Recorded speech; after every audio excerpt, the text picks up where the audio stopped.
Cina beli rumah kedai atau shop lot sewakan. Okey, saya nak betulkan sikit ayat ni. Bukan Cina saja, sekarang ni orang Melayu, orang India semuanya sudah buka mata hati untuk mengadakan positive cash flow dalam kehidupan masing-masing.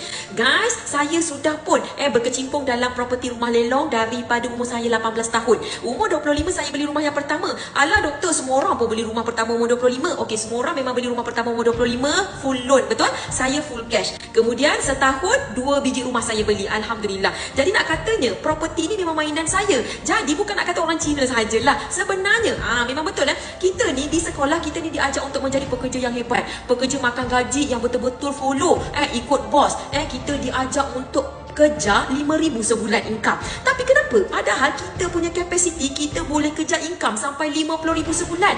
Nak atau tak nak sahaja, yang penting work hard but work smart. Contohnya ini adalah rumah, ini adalah properti yang saya beli. Saya pun dah lupa ni properti yang keberapa. Ini adalah rumah kedai. Saya beli shop lot, tak ada masalah. Saya beli bayar loan bulanan 1,700 dan saya dapat sewakan RM2,500. Penyewa saya ni memang style dia bayar setahun terus. Nampak? That's why lah banyak kan? Setahun. Jadi saya ni jenis yang tak simpan duit. Saya memang akan jadikan aset secepat mungkin. Kalau hari ni saya tak jumpa rumah lelong yang saya nak beli, nampak tak? Cash is king kan? Saya akan jadikan dia dalam aset emas. Nampak tak? Yang penting kita kena ada ilmu. Dan kalau siapa yang nak belajar cara-cara macam mana nak pendekkan loan rumah daripada 30 tahun menjadi 5 tahun, kena join Circle Dr. Wani. Pengalaman saya daripada umur 18 tahun, saya tak boleh ajar dalam WhatsApp sekali saja. Tak boleh. Dia kena join Circle Dr. Wani sekarang.